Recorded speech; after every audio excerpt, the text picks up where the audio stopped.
live. Welcome, friends. Good afternoon, good morning, wherever you're at. Thanks for joining us on the Luca Nation Network. This is the Daddy Rips and DPZ Bow and Baseball Show.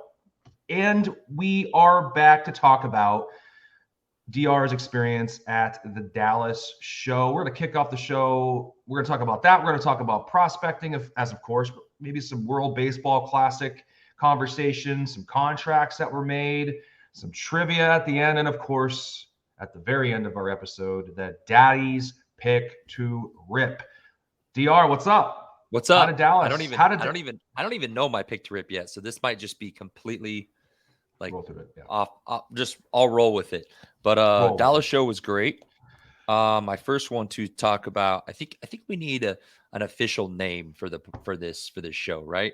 Like something catchy. I don't know if maybe the viewers or we could put out some sort of poll, something that's not like you said last night on our show was like it's a mouthful, you know. The DPZ with DR. I don't know. We need something. I don't know. But the DR and DPZ baseball show is probably, if you want to rebrand DR, that's clean and quick. So yeah. DR and DPZ baseball. DR and DPZ baseball and prospecting. The Dallas show was really good. I think it was probably the best show that I've been to in the last few years. And I said it on my podcast. I have a podcast as well that I do. I drop every Monday, but I said it this last week that the Dallas show is sort of like the meter of the hobby. Usually if the traffic and transactions are flowing in the Dallas show, it shows like a good outlook for the hobby. Previous 3 or 4 that I've been to, even last year, it was like there was just not many deals being made. People were kind of stuck in their prices. They were like not moving off their prices. I think a lot of guys they got stuck into cards. So they were like, I don't really care. I bought this card for $5,000. I know it's a $2,500 card. I'm not going off. I'm not moving off that number. But it wasn't that way this last weekend. It was action at every table. I legitimately have never seen this much action at every table. Deals being made, guys saying, hey, I'm not interested in this card, but this guy over here wants that card, and pointing people in any direction. The traffic on Friday was absolutely crazy, and it was bad weather too, which normally when it's bad weather, it's harder to get those kind of after work people to show up on the Friday show. But it was great. And guys, the biggest sport being moved at the Dallas Card Show was baseball. Okay, guys, it's all Bowman. If you had big Bowman cards, you were getting cashed out. It was wild. And I had people who don't even collect Bowman say, man, everyone's coming up asking me if I have Bowman cards. So it was a great show. So what was the age skew? Older, younger, kids? It was everything. I mean, from 6-year-old to 80-year-old, you know, it's so different from previous years. I mean the women in the hobby now, it's so good to see. I mean, there are booths now that are solely women driven, which is great to see. And they have their own collections, and it's, you know, and it's awesome.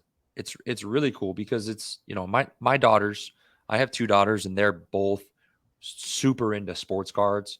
I don't know if they're into, like, you know, the actual cards themselves, or they just like opening packs, you know, they like that feeling of opening packs. So, but the show, that's the Dallas show. If you haven't been to the Dallas show, I highly recommend going to the Dallas show. I think it's the best show in the nation. It's not too big. It's not too small. And there's no influences. You know, you have the Vegas show at the end of the month. Like, you have the casinos and the gambling influences.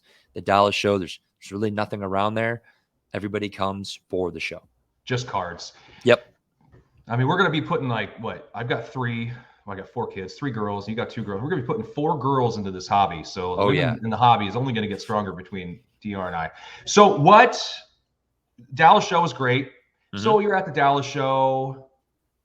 Navigating and understanding prospecting is something that you wanted to talk about. Now, Yeah. talk to me about the colors, parallels, and products. We talked about it in the past where you use the shimmers and the aqua, or not the aqua, but the lavas and all these Hmm. different speckles. There's the true colors. There's the ones that the hobby naturally navigate towards, and then there's these new parallels that you know the old school chromie crowd or the old school collector or prospector Yeah, would the probably chromies. they would shun it, right? Are these parallels gaining any traction? Is there any hope for them, or is it something that's going to go away? Talk to me about that. Yeah, that like navigating and understanding the prospecting. I've had a lot of people ask me this, like, I'm looking for this player. What should I get? And sometimes if that player is too expensive, sometimes you maybe you sort of you get into an like an introductory level of that player. Maybe Bowman's best, maybe Bowman's Sterling, something that's not as expensive. That you might be able to go get that Jordan Walker for less than the Bowman first autos are. Jordan Walker was all over the show, but the colors and the parallels, like some people need to realize right now is a good time to hone in on that collection with these all these colors and parallels. Take take the oddball stuff that's not the OG Bowman stuff and move, especially if it's sought after players. Take those colors and those parallels, the speckles, the atomics, the greens, the mojos, the waves, the shimmers, the lavas, the aqua ray waves, all those colors and stuff. Take those top players and shrink it down into true colors and go after the refractors, OG color, OG parallel, blue, gold, orange, red. You can really hone in on that stuff. I know it's hard for some people right now because the the players that they want to chase, like someone just now coming into Bowman, they're like, well, Jordan Walker's hot, or Corbin Carroll's hot, or Jackson Churio, Jackson Hawley, all these big names. And I would tell people, hey, start small, go after somebody who's not on everybody's radar, who might be young, who is in a good organization. He's already had minor league experience, and go go buy a refractor auto of him, and then move up. You cannot go wrong with like a refractor's at $4.99. Most people will prefer the refractor over the purple, over the speckle, over the mojos. Like the refractors is just an OG color, and or an OG parallel, and that's what the big chromie collectors want. Now, I saw a BGA or a PSA 1010 Mike Trout refractor auto, Bowman refractor auto. Guy was asking $20,000 for it. So when you look at that kind of stuff, and I know the pop counts are going to be a lot different from Mike Trout to now, but you look at a player like Mike Trout, if you can catch that Mike Trout-esque prospect that pans out, man, imagine buying a refractor auto for a few $100s today. That's thousands of dollars down the line. Yeah, I think that's what everybody thinks about when they prospect. Can I get Mhm. that next big player? And you have to almost look at that Mike Trout as the barometer of where you could go if you get it right. You mentioned some of these parallels that are true OG parallels, and the '90s baseball collector in me goes, well, okay, 90s, 98, and 99 atomics and Bowman's best were serial numbered out of 100, and atomic that's a big card. Those are big cards back then. What happened to atomic? Why did all of a sudden atomic drop off? Um, well, in regular Bowman, they're not numbered. A lot of the inserts now they're only numbered to 150. So, the autos are numbered. They are still numbered to 100. I don't know. I think there's like this class of society, this Bowman, like the Chromie society, that dictates all this parameters of these cards, right? You have, like I said, like we've said before, the shimmers, the waves, the sapphire cards. They're some of these collectors, they like they turn their nose to that. It's like, get that out of here. I won't buy that.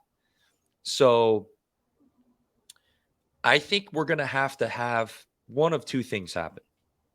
You're going to have a new wave, pun intended, a new wave of collector come into the space, right?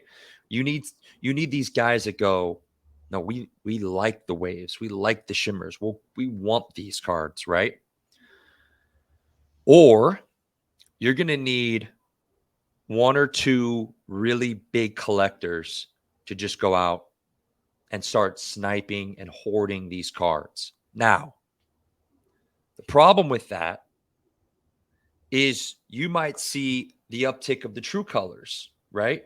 Mm-hmm. So are the chromies always going to decide the true colors based on the waves and the shimmers? It's like the discrepancy between gold and silver, right? Gold and silver is typically supposed to be around, I don't know if you know this, but it's supposed to be around 40.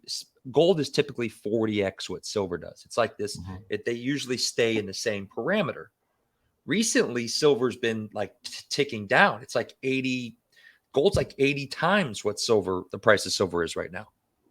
So is that how it's going to be with cards? Is it going to be, right now it's like trues here, waves, shimmers, and sapphires all sit here. But if the sapphire and this starts ticking up, is it gonna like stay close, or is they're gonna go up? So right.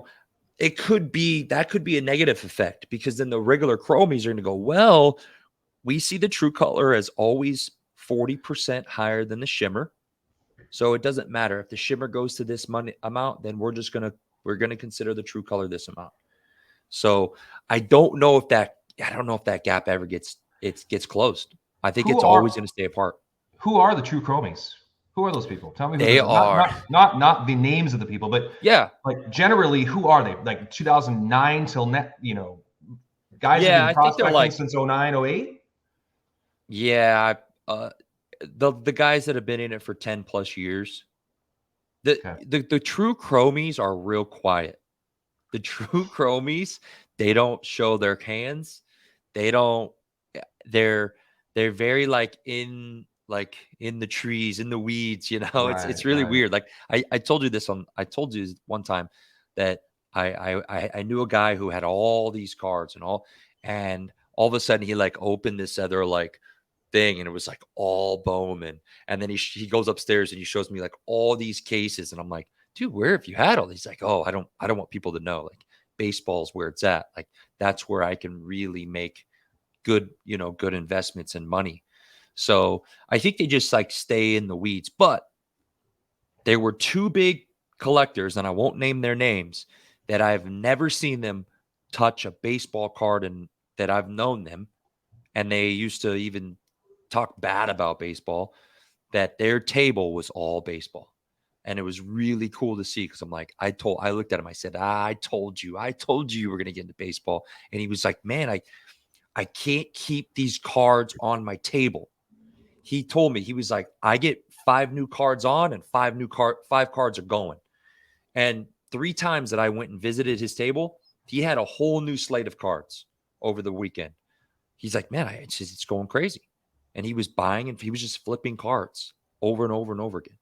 So I think it's a common theme right now, consolidation. I think, coloring up into the true cards that will maintain hold value or pose the biggest opportunity for you to turn a profit if that's what you're into, that's what you're doing. And if you're prospecting, that's, it's tough to be a prospector and a collector. I think I've learned that lesson over the past few years. When you're prospecting, it's good to get yourself into the proper parallel that is held in the higher esteem. So that's some great advice. So let's move along. So entry point. Okay. So what do we mean when we say the cards are liquid? What's truly a liquid card? Something that is that you can get off your hands quickly, right? If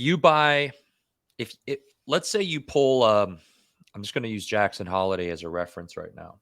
You pull a Jackson Holiday Gold Wave Auto. You have the Gold Wave and you have a True Blue. For whatever reason, They're both PSA 10s. You can move that true blue 10 times faster than you can move that gold wave, because that gold wave, that collector is like this. The true blue is the whole Bowman hobby. You can, so that's why my goal with this, and when we do our lives, is especially now, as I'm telling people, you can downgrade to upgrade. You can downgrade your collection to upgrade your liquidity.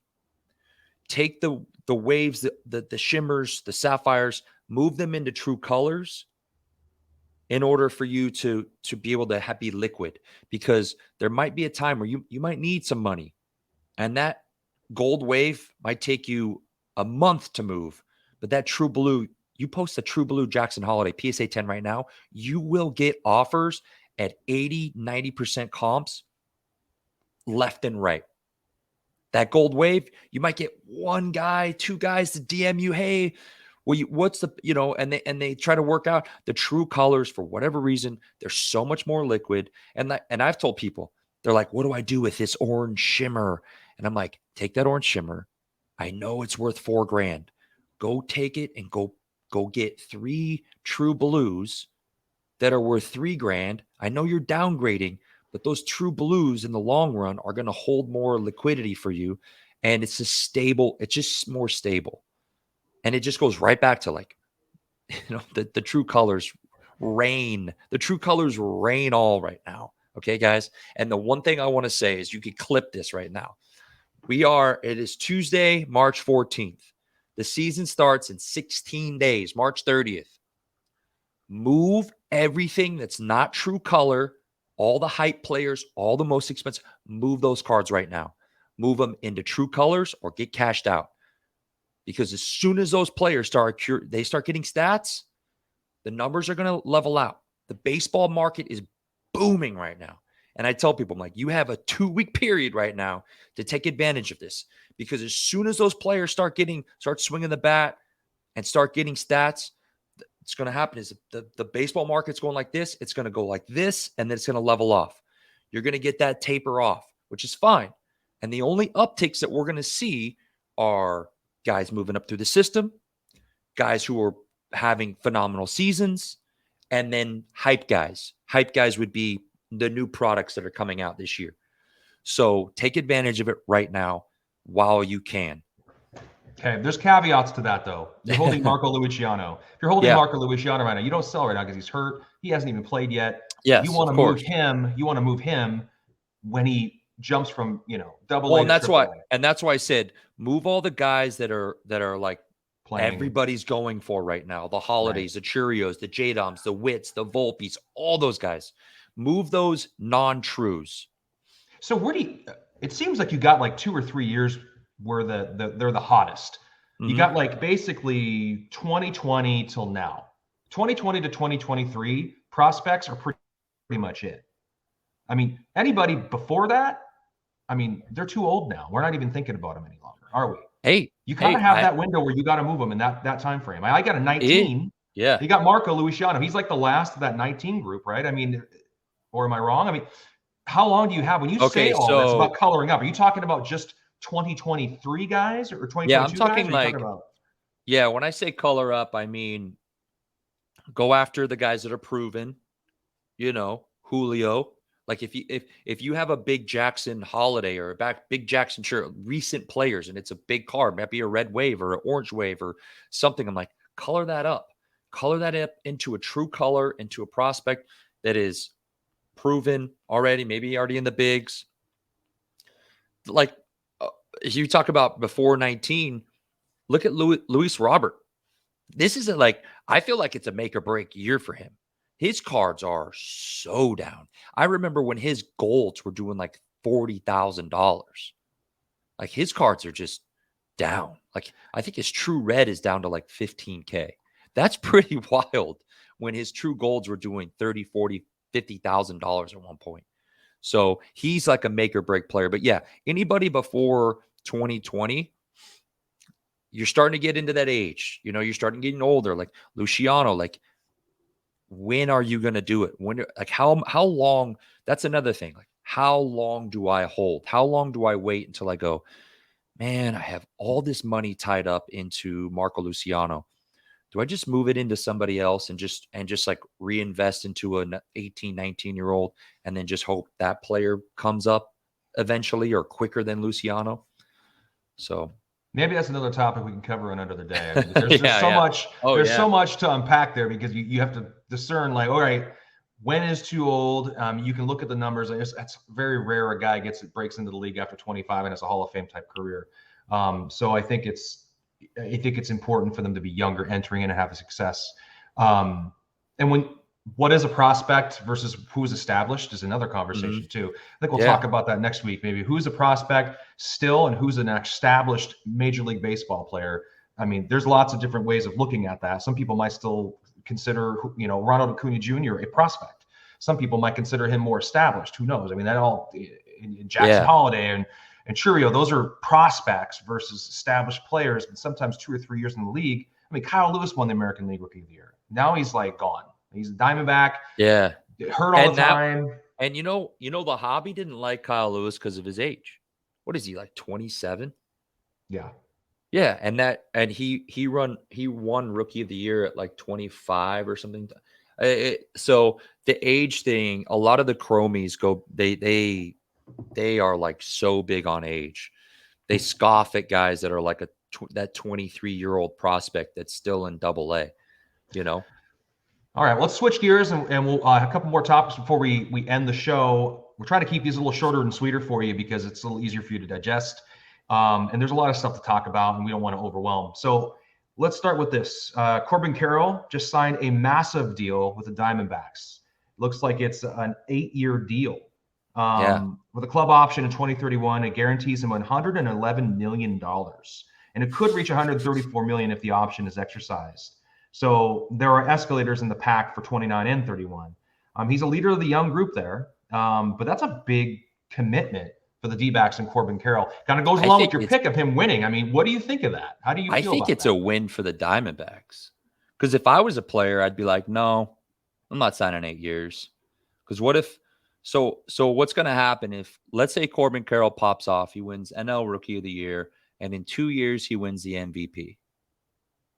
He's worth $300 million. But they just got him for what?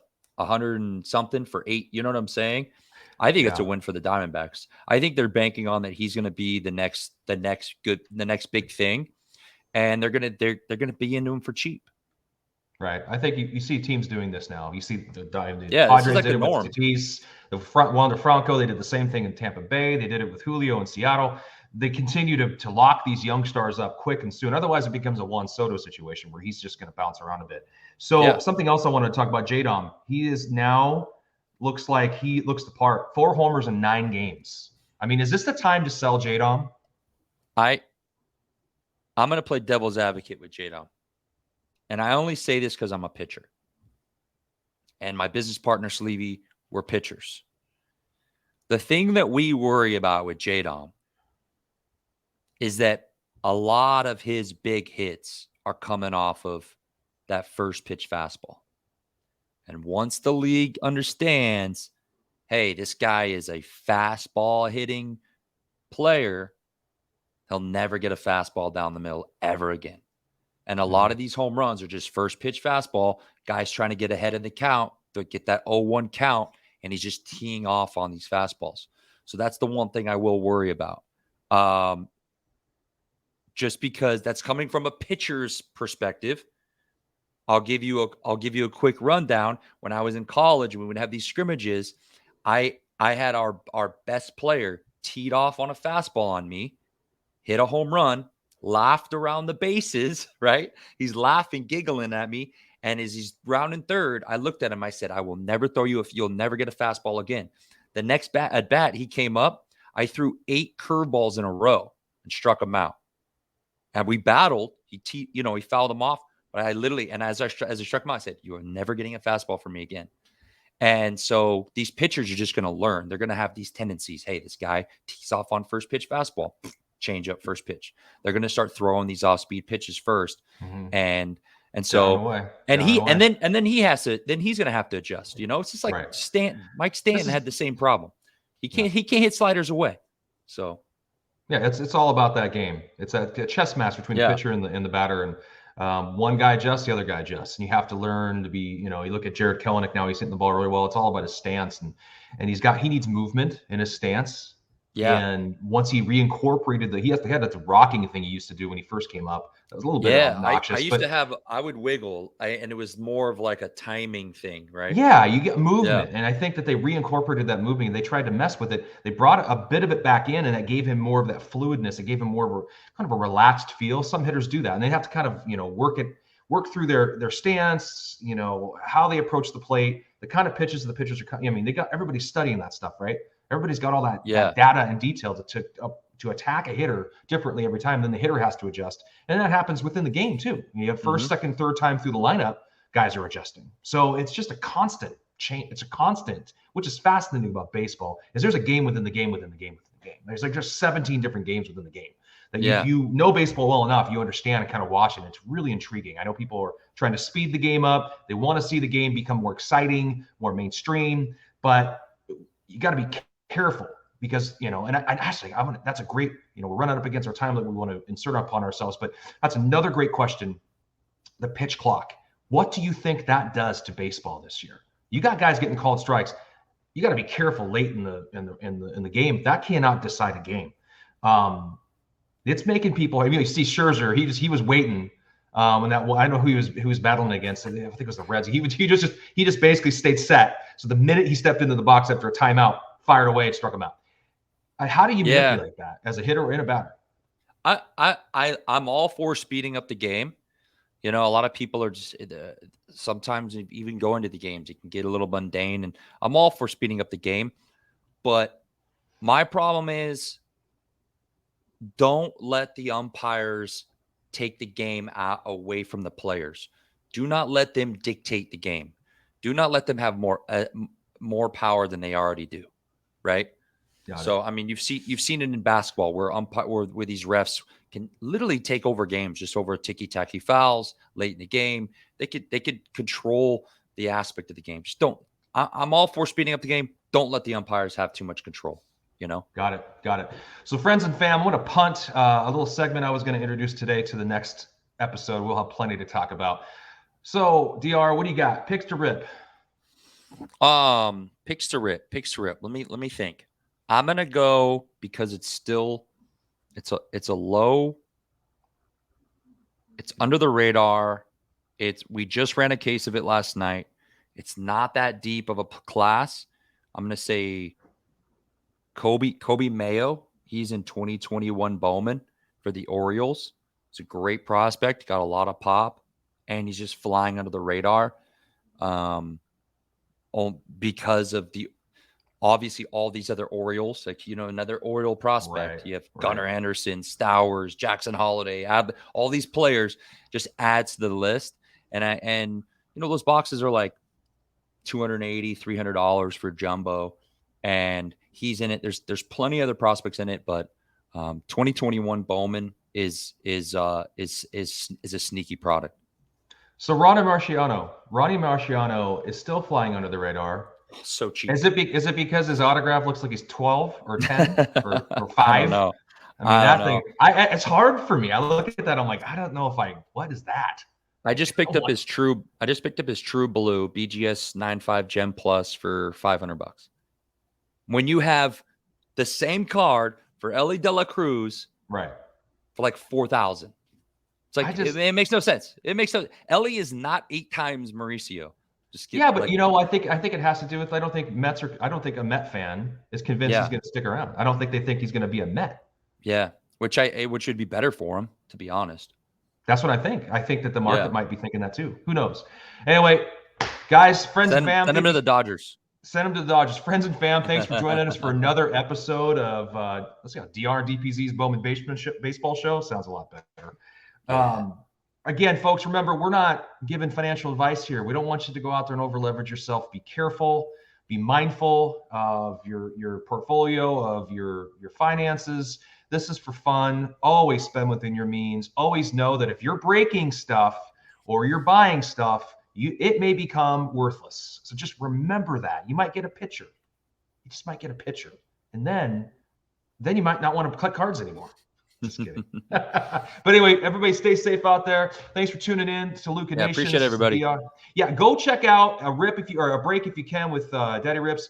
You follow me at PC with DPZ, of course, at Daddy_Rips for Mike over here, DR over here. Thanks again for joining us. Yeah, and anybody who has questions, hit the DMs. I'm more than happy to assist. Yeah, he'll send you a speckle picture refractor. With nearly 40 years as the most trusted resource for collectors, dating back to the first Beckett magazine in 1984, Beckett has been the brand that bridges generations of the hobby. We're happy to be partnering with Beckett and look forward to keeping you all updated on the big things happening at the company in 2023. Beckett, it's the name you know and the name you can trust.